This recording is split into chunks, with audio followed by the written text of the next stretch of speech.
Welcome to Magic Arcanum. I'm Ryan Gomez. Behind the scenes is Nicole Burdick, and we're so glad you're here because it's story time. And it's another very special story time because it's an episode of Story Beats where I take one of the official story decks as created by Wizards of the Coast and put it through its paces on Magic Arena. They came up with 15 different decks just featuring cards from Wilds of Eldraine, and they cover all sorts of different strategies, and most of them are pretty budget friendly, but someone's got to answer the question, are they any good? So today we've got Giant's Loot, a red, blue, and green deck featuring Beluna Grandsquall and a whole bunch of people trying to steal all of the cool stuff she has acquired over her many years. Here is the official description. Move over, amateurs, because the ultimate collector is here, and she's down from her beanstalk. Play as the giant Beluna as she fights to protect her collection from droves of thieves and would-be heroes.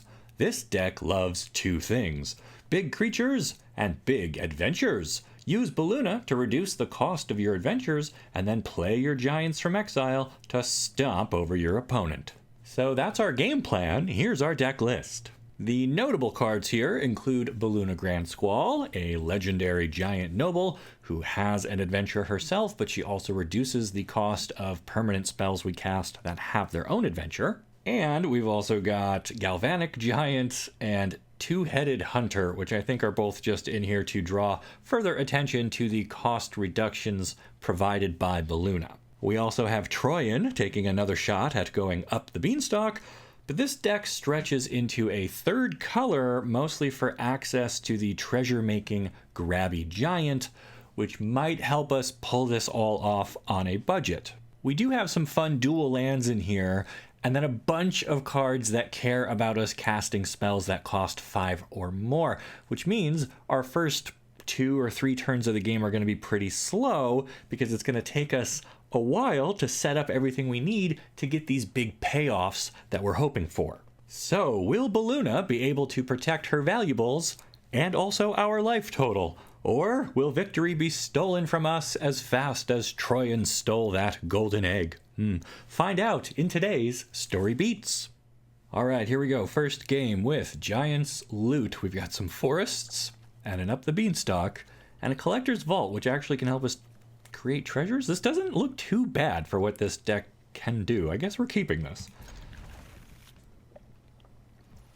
Alright, so we're going to open up with one of those forests, and then, nothing.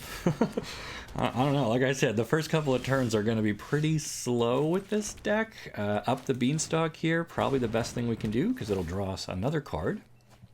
Skybeast Tracker. Alright, so next turn, it's probably going to be Collector's Vault, unless we draw a mountain? Yeah, I don't know. 3-color decks on a budget are notoriously difficult, so yeah, with just 3 lands, I guess we've got to do the vault. We can't activate it this turn, but next turn we can use it to pitch probably the second vault and fix our colors a little bit. That is, assuming we don't get run over by soldiers first. Okay, so we're gonna activate the vault. We get to draw a card, and then discard a card. I don't think we need 2 collector vaults. Guess we'll play the forest we picked up. And we could use that treasure to return this siege veteran. Or we could... yeah, that's about it. I think we're just going to do that. We just need to buy time. So we'll bounce that out of here. Keep their board empty. And now next turn we could at worst play Skybeast Tracker. We have 4 forests. Opponent uses Virtue of Loyalty Adventure, Ardenvale Fealty, to create a Knight token. That's pretty cool. Alright, so now it's a question of, do we use this vault to draw and discard? What do we get rid of here? I guess we're not really using Two-Headed Hunter anytime soon. We can get rid of him. And then we can either hold on to our Disdainful Stroke, but they haven't really shown us anything that costs 4 or more, so I think we just play the Skybeast Tracker.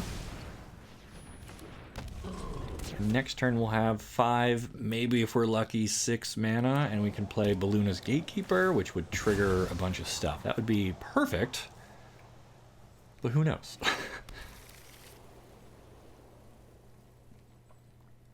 Alright, opponent's trying to figure out if they can get past a 2/4 giant archer. They're just gonna use ossification to seal it away. That's a shame. Alright, so we pick up Beanstalk Worm just a little too late. We could use Collector's Vault to try and find another land.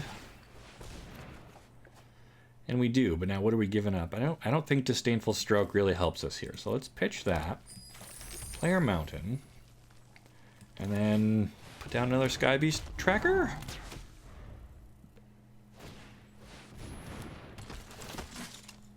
Alright, opponent Siege Veteran, buffing up their token. It still can't get past our giant.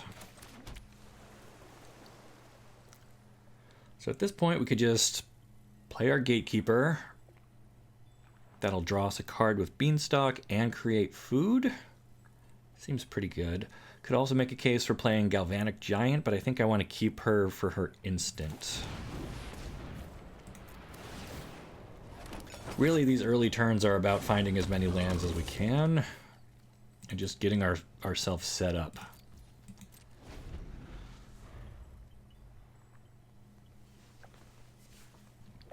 Alright, the other thing we gotta watch out for is like a board wipe. Losing a bunch of expensive giants to a Sunfall would not feel great. And they're gonna put Planar Disruption on our Gatekeeper, so it won't be able to attack or block or use its activated abilities. Not a huge loss, really. And then Ossification. So they have a high amount of like removal mixed in with their soldiers here. This is pretty cool. Alright. So opponent now gets free attack. We have no way to block any of this.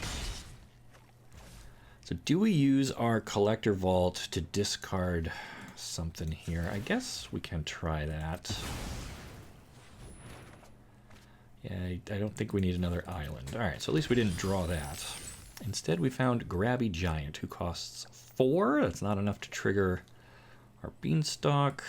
I guess we're just going to play Beanstalk Worm. Which draws us a card. Alright, so another land. And so we've got 1, 2, technically 3 mana thanks to this treasure. We could use the vault to cycle something again.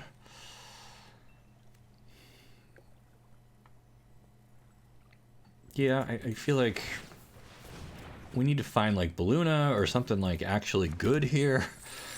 Alright, we only have 1 creature we could block with. They're holding a bunch of cards in hand. And they have yet more removal of their own. This is a very control-y build of soldiers, but it's working. We're not able to keep up with them. Down to just 5. I think we're going to actually pop this food.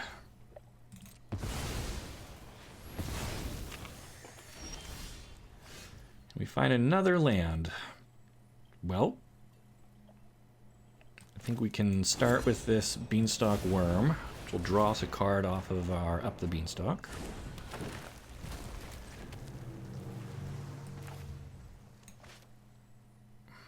Unfortunately, we just used up all of our green mana, so now we can't play this Tempest Heart. So I guess we're playing Grabby Giant here. Arguably, again, could have played Galvanic Giant first, then Beanstalk Worm. That would have let us tap somebody down.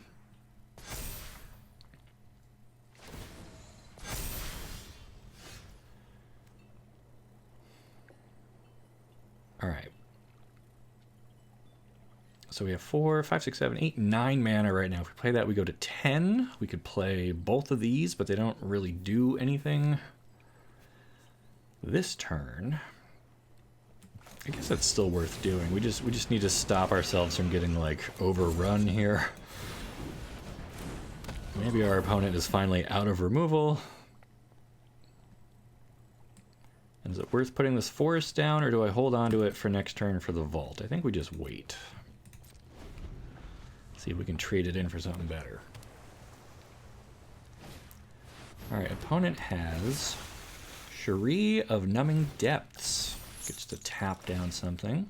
Freeze it. Opponent with a very big token. Alright, so that token alone is lethal, so I guess we've got a chump block here. Who do we not mind giving up? I guess Grabby Giant? Oof, counters for everything. Alright, well, we found a Tempest Heart. Do we adventure that to draw 2, then discard 2? I think we do. Kind of why we kept that forest. So we get rid of that. Man, I guess we're getting rid of this Beanstalk Worm as well. Then we can destroy an artifact or enchantment. I think we gotta get rid of the Virtue, or do we pop Ossification and get back, like, one of our creatures? Or pop one of these so that one of these guys can attack or block again. Man, tough choice. I guess we want to get rid of the Virtue because it's just going to keep making their stuff so big.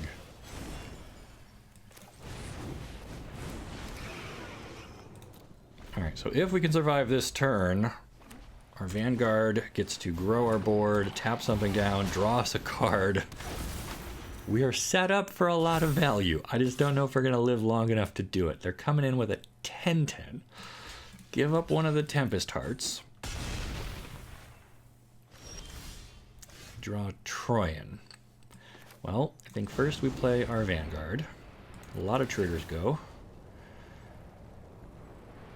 We're going to tap their massive token.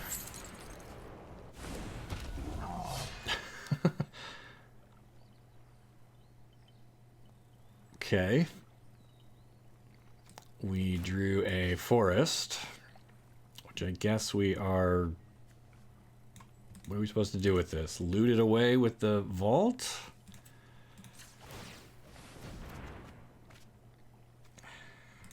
Yeah. And then we drew a Stormcald Prowler. Okay. We can play that off of our treasure.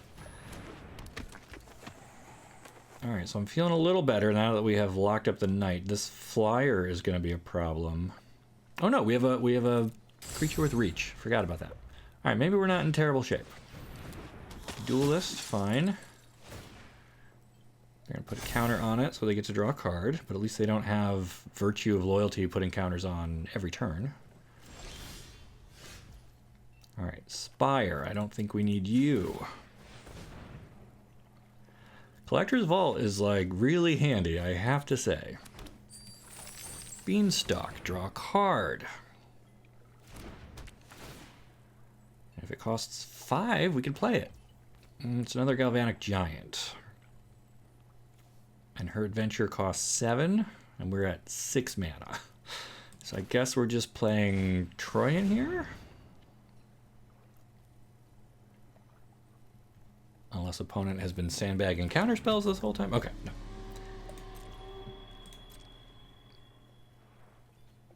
Alright, unfortunately we didn't find any way to tap down their knight, so I think we're going to be chump blocking that with probably this Prowler. Regal Bunnycorn, oh my god! Okay, that's big. And they're just feeding counters to the duelist to draw more. Both of us with, like, decent draw engines running here. Second Chrome Host Seed Shark. And they don't attack with their Vigilant 10-10. We find Restless Vinestalk. Alright, so I think we're going to do this big adventure here. Storm Reading, draw 4, then discard 2. Look how many triggers we get. This deck's pretty fun. This is pretty good. Alright, we get to tap down... Do I want to tap these flyers or this 10-10? I guess we want to prevent the 10-10. I don't know. I really don't know. Maybe it should have been the flyer. Get to draw a bunch. Then we get to draw a bunch more. Okay, discard 2 cards. Man, well, tapped land for sure. And I guess the other forest? Then we can still play a land. We can use this Vanguard to destroy an enchantment. We do have Troyan here who can tap for 2 more mana, so we technically have 6. We could just play just about anything, but I think we want to get this cooped up off of here. Oh, I guess they can just respond by exiling it. That's bad. Did not think about them having open mana for that. Okay. Well, now we just lost our giant. So we still have 1, 2, 3, 4.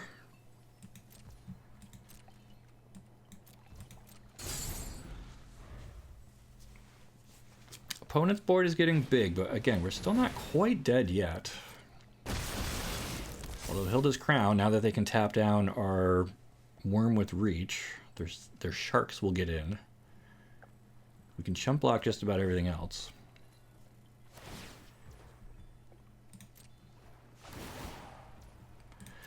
And Hilda is pretty scary.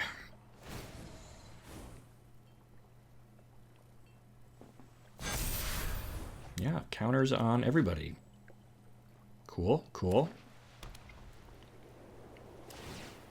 All right, there was a moment where I thought we were still in this game, but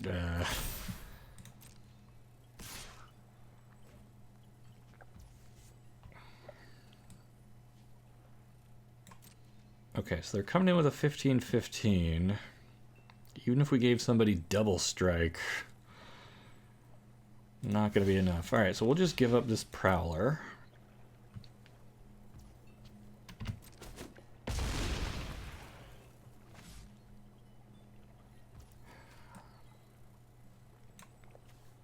So I think we're going to use our Vault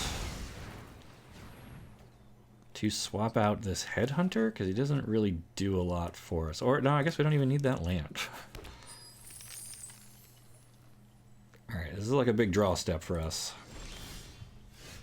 And it's Beluna. Interesting. Okay, so her adventure says mill 7, then put all cards that have an adventure from among them into your hand. So that's just like drawing some number of cards. If we play her, then permanent spells we cast that have an adventure cost 1 less, but we only have like 1 card that would affect. So I think the move here is actually Thunderous Debut. And we can even bargain it and give up this treasure.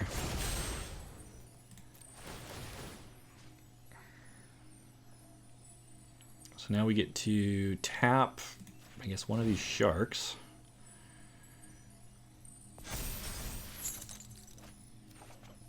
Draw some cards, and then choose up to 2 creature cards. We get to put them both into play.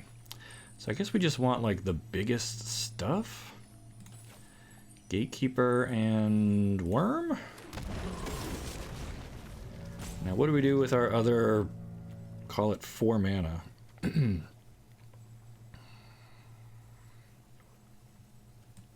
I guess nothing. Okay, they transform that. Do we attack here?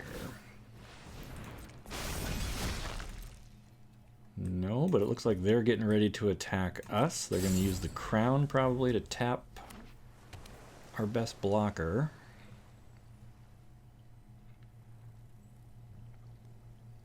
Kind of amazed that we are still in this game. They go for the cooped up. Alright.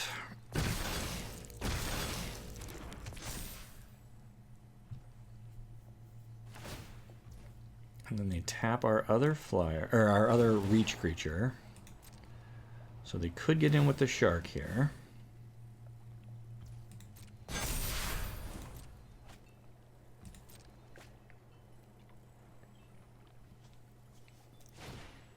Are they ready to commit to an attack here yet? I guess not.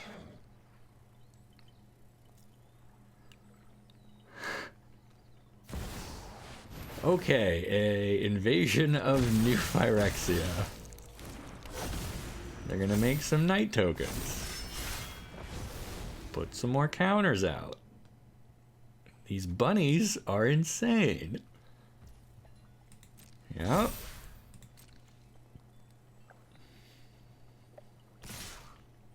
Okay.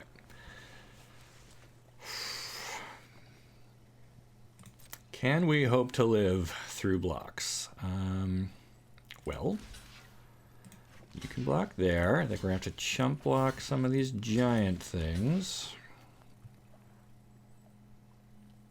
I mean, we only have 8 health. So we've got to block there. We've got to block there. We just don't have enough bodies. They were able to tap everything down. That was a pretty crazy game, though. I like this deck. I think it's got potential. If we could just get our speed a little faster, if we could just hit our lands a little quicker, we might be able to make this work in game 2. Let's find out.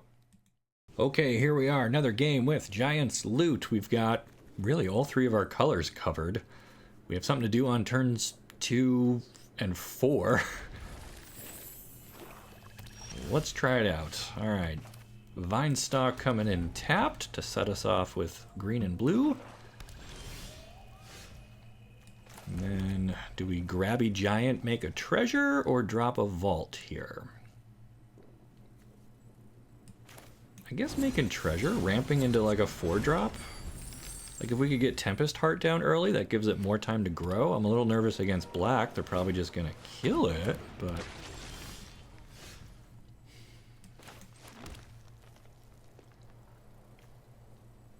Alright, well, we'll give it a shot here. If they don't have removal for this, it does at least stop Headless Rider for a turn. But what black deck doesn't have murder on turn 3? Okay, well... We're just gonna keep deploying big dudes. Like, from here on out, hopefully we just keep doing that.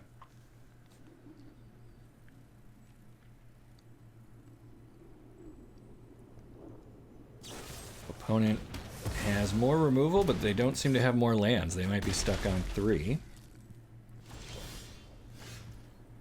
Okay, so we can even island, plant beans, mountain, and then grabby giant. And now with 6 mana, if we draw a 7th land, we could do...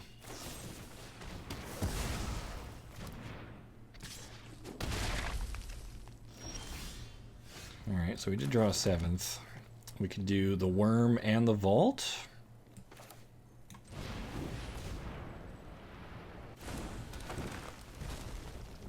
Or we could get this Headless Rider out of here.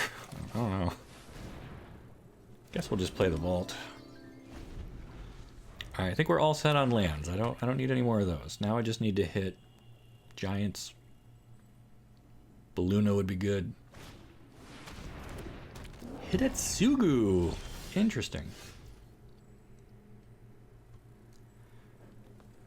All right, so we could draw 4, then discard 2. We could bounce this rider out of here.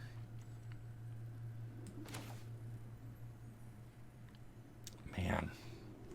There's a lot of decision points when you start factoring in the adventure cards, collector's vault to discard stuff. Yeah, I got it, opponent. I'm explaining that this is a hard choice. I guess we'll fire off this adventure, draw 4. I don't think we need 2 disdainful strokes. Maybe we don't need any disdainful strokes?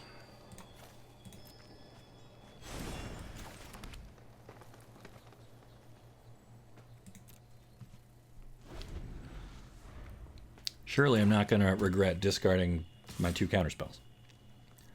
Alright, opponent coming in with Hidetsugu. I guess we're taking that trade.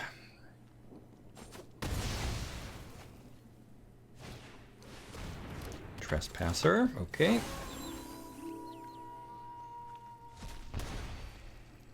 Alright, we're We're down to 10. We find Beluna. We've got 8 mana. So we could do Beluna and Galvanic Giant.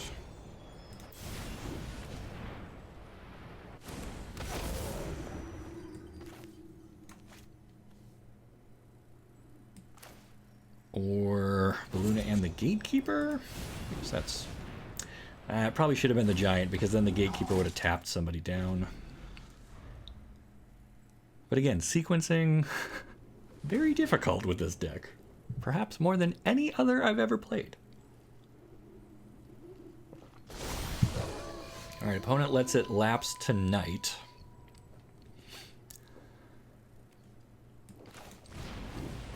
I think we're going to play our Giant.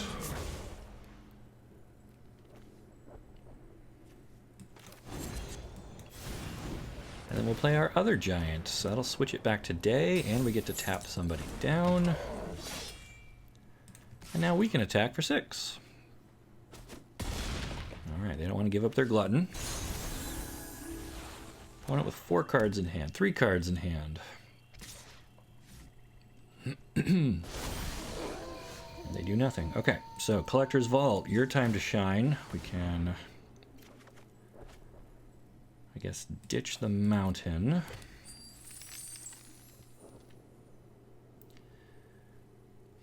So if we just attack with everything and then give double strike to whatever they don't block.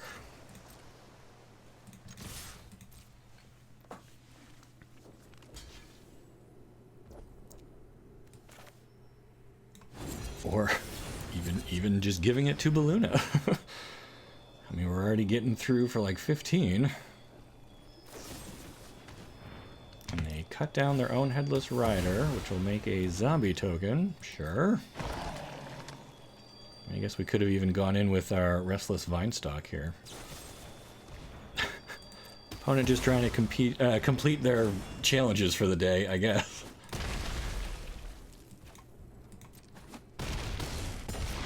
Alright, there we go. Giant's Loot. We beat Mono Black. We fought through all of their removal. We did it. Can we protect our valuables in game 3? Let's give it one more shot. Alright, one more game with Giant's Loot. We've got all 3 of our colors. We've got early stuff to do. This looks pretty good. I'll say it right now, win or lose. I don't care how this game goes. This deck might be one of my favorite out of the 15 story decks that Wizards came up with. The Giants are cool, the Adventures are cool. We got Troyan in here, who's one of my favorite characters right now, because we look the same. We're both bald, you know? You get it? Whatever. Alright. We're going to play our tapped land, our Restless Vinestalk. Opponent on a red and white, I don't know what, Samurai Warriors? That'd be pretty cool. Alright, so our turn 2 here. We could just bounce this back. I think so. Again, we want to buy time, right? So the more we can delay them on those first through third turns, the better our chances are. We want this game to go as long as possible, especially against an aggressive red-white deck. Disdainful Stroke, probably not super helpful.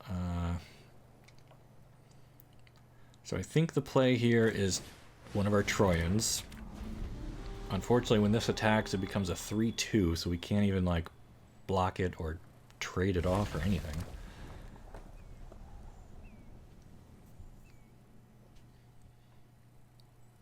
Would really like to find some more lands, but otherwise we're still doing all right. Opponent equips Beantown Beatstick, which gives their Samurai Menace. Ouch. Okay. So now, with Troyan, we technically have 6 mana available. We could play our Gatekeeper, or we could just run out Tempest Heart. I think I like that a little better, because now we have 2 blockers. The heart will get bigger if we start casting more expensive stuff.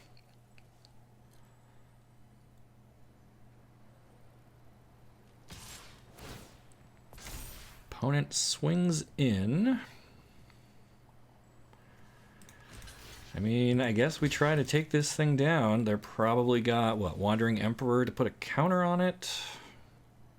Wouldn't really change the math here. Well, they're just gonna destroy our Troyan, but the block is still good, and they still lose their creature. Okay.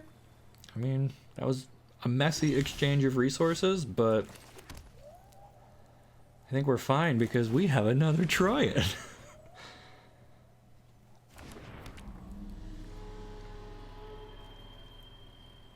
Really don't know what to save Disdainful Stroke for. It feels weird in this deck. Like, I get that it's giant themed, but our game plan here is pretty much tap out and play stuff every turn. We don't really ever want to sit with mana up for a counterspell.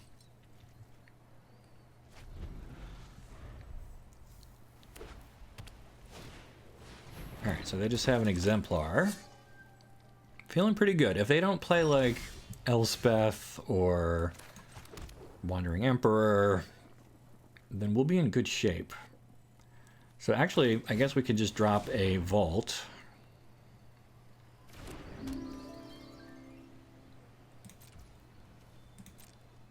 And we can keep that counterspell up in case they do have an expensive Planeswalker or something.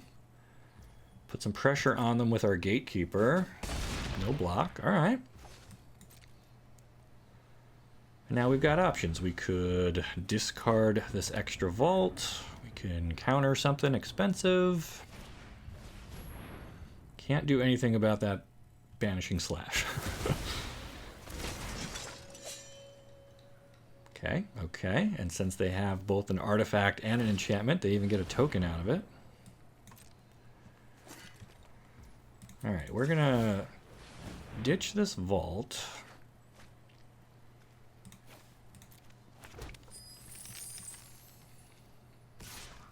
And now they attack with their Menacing Samurai, so Troyan can't stop that. We take 4. They make treasure. I think we're going to end step use Troyan's extra mode here to draw then discard. Toss a forest. Find a mountain. Okay. Well, we do get to do Thunderous Debut. I mean, this could be really good. We can even bargain it, I think. Yep. Give them the treasure. So we get to look at the top 20 cards of our library. That's a fun card. Like, it's expensive as get out, but reveal up to 2 creatures from among them. If the spell was bargained, which it was, we just get to put these right on the battlefield. So what is our 2 best things out of here? I mean, I guess this guy, and is it Beluna? Is it Beluna's Gatekeeper? Is it the Giant? So we can start stunning their board. This is a tough choice. I guess we'll take the Worm.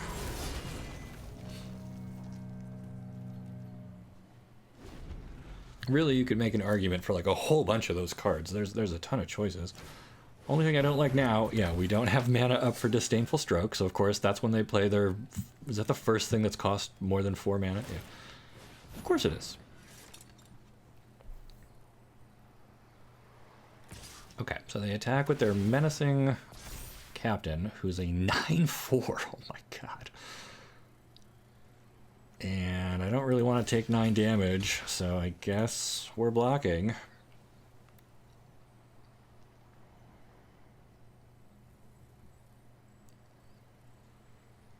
And opponent stacks the damage onto the Vanguard first, predictably.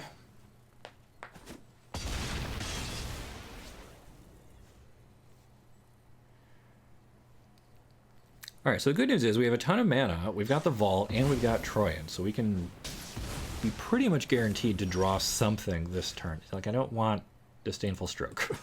I don't need 2 of them. Although, maybe it's better than that. Alright, so I think now we just wait and maybe we animate this land. into a 5/5 if we need to. That's a 4 mana spell, so I guess we're gonna counter that.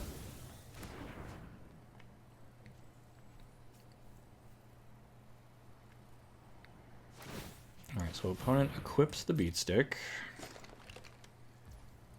Do they attack alone here? They do. Alright. So this costs 5 to wake up. 1, 2, 3. We only have 4 mana now. We could animate the Spire.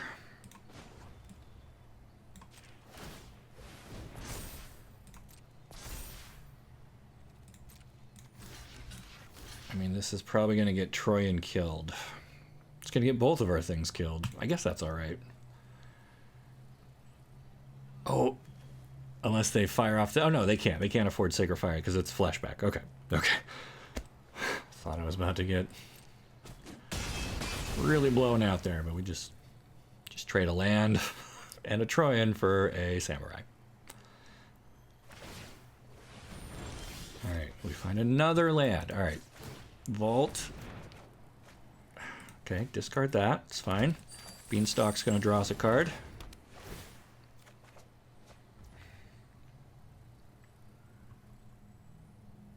We've got 1, 2, 3, 4, 5 again, so not quite enough to animate the land.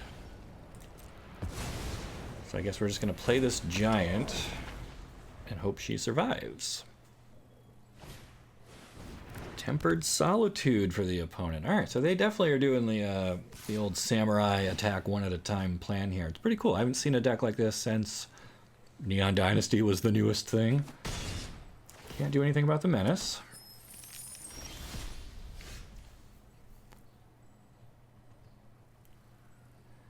All right, so we drew Galvanic Giant again. We're going to do the adventure half because we're going to get to draw and we're going to get to tap down their only creature.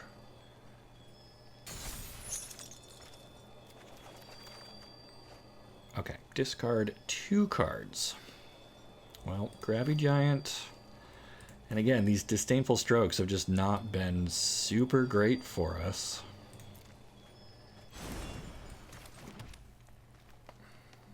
Do I want to get rid of Tempered in Solitude? Or do I want to get rid of this equipment?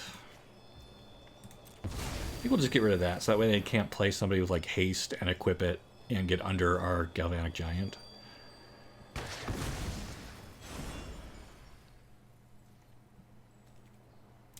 I guess we can attack here pretty safely. Right, they don't have any lands that become creatures. Okay. And this only does 2 damage. Alright. Opponent finds another land. That feels bad for them, but sorry, not sorry. 4, 5, 6, 7, 8. We could do Thunderous Debut. We don't have anything to bargain on it. So do we just seek thrills here with Beluna? We get to keep their only creature tapped down. We're going to get to draw from the Beanstalk and then mill 7 and put all cards that have an adventure milled that way into our hand, which is quite a few. Alright, I kind of like just putting Tempest Heart down here. He's going to hopefully get bigger as we continue to play out our abundance of cards. Get in for 3.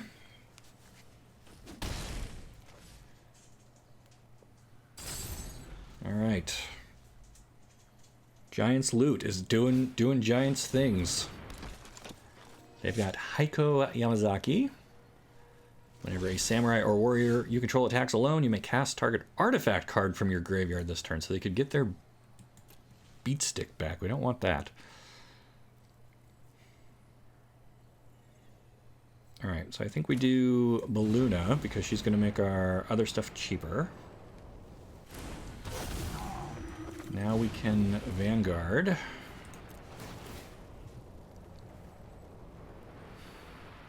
Yeah, I guess we'll tap down their bigger creature.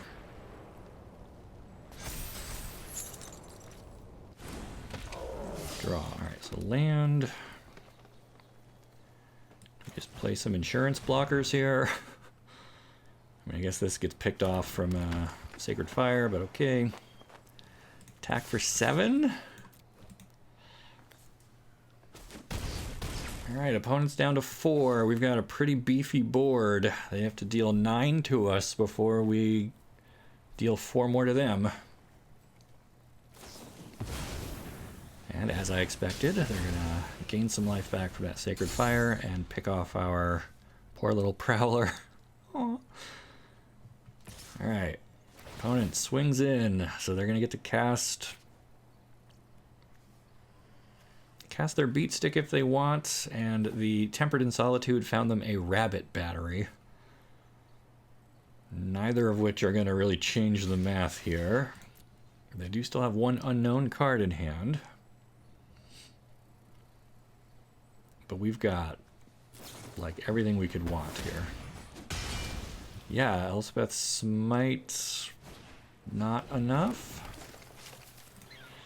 I mean, I don't want to give him the preemptive good game here, but I think we're going to win.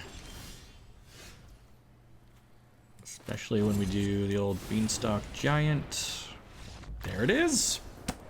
Okay, Giant's Loot. I am amazed. A 3-color budget deck managed to string together that performance. Let's put the deck up on screen one more time, talk about upgrades and final thoughts. All right, Giant's Loot featuring the mighty Beluna Grandsquall. She does appear in the Wilds of Eldraine story. She is having a birthday party up in her cloud castle, and Kellen and Troyan and Ruby sneak in there to consult the magic mirror, which I think is in the art right behind her there. You can just see it. So it's cool that they worked all of that in. I'm glad that this character got their own card, and it's a pretty good card, frankly.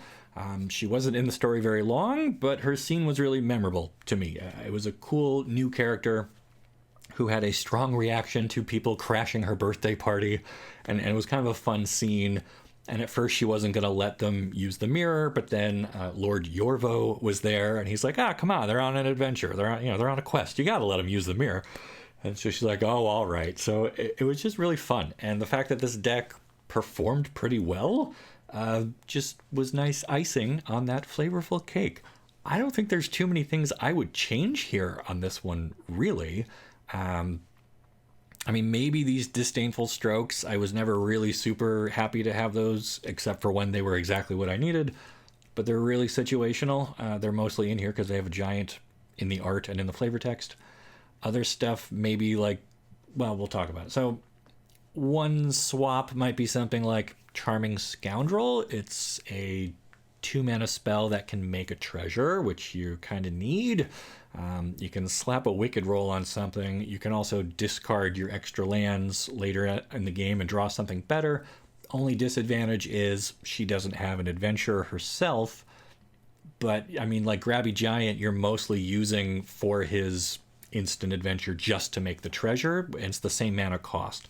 So I like the flexibility of the Scoundrel, but I don't like how she doesn't synergize with Beluna Grandsquall, who only can get you adventures from the milled side or make an adventure permanence cheaper to cast. So you're trading off some of the synergy for more like individual card utility, if that makes sense. Other adventure cards that you could fit in, though, Scalding Viper. It has a bounce mode to it. It's an adventure. And like we found, those early turns, you just want to stall and delay and disrupt your opponent as much as possible. So Scalding Viper can buy you a turn that way. And then as a creature, it punishes your opponent for playing cheaper stuff and trying to get under you and your giants and trying to go wider than you. So that might be maybe more of a sideboard card to bring in against certain matchups. I don't know. Mana Ramp is just good in general when we're playing a lot of big expensive cards. Root Rider Fawn here is from Eldraine, so you could put that in. It's got a nice 3 toughness. It can block pretty well, and then it can tap for a green or any color. It can fix your colors in a way. And in a 3-color deck, that can be surprisingly useful. So maybe 1 or 2 of these, maybe like instead of these Prowlers, just because it takes a long time for this to like grow into anything bigger than a 2/1. And these again are mostly in here for the flavor because this is a character who is stealing from giants. So I would probably swap that out. Prophetic Prism is also pretty handy. Same idea. You can filter your colors. It draws you a card. It then acts as great bargain fodder for your Thunderous Debut if you need, something to throw away to that. It's an artifact. And Horn-Locked Whale. I haven't really found a home for this deck yet, but it might go in here. Again, we have Lagoon Breach and Adventure that puts an attacking creature you don't control on top or bottom of their owner's library. That can buy you a lot of time. And then it's a nice hefty 6/6 for 6 with Flash and Ward 2. It comes in tapped unless it's your turn, but like, who cares? That still is just a good-sized creature with good stats, and it can buy you time early on. So I would consider maybe something like Beluna's Gatekeeper. That's a 6-mana 6/5 vanilla, and it has a similar bounce ability, but it's a sorcery and it only works on cheap stuff. So I think the whale is just strictly better here. I would put in 2 of those if you've got the rare wild cards, because I know that it's not everybody has an account like that. But overall, this deck was pretty sweet. Maybe Two-Headed Hunter could also go for something else. It's just another adventure card and it's a giant. But overall, I really liked this one. We're about halfway through this series now. We've got 15 of these story-driven decks, all made with just cards from Eldraine.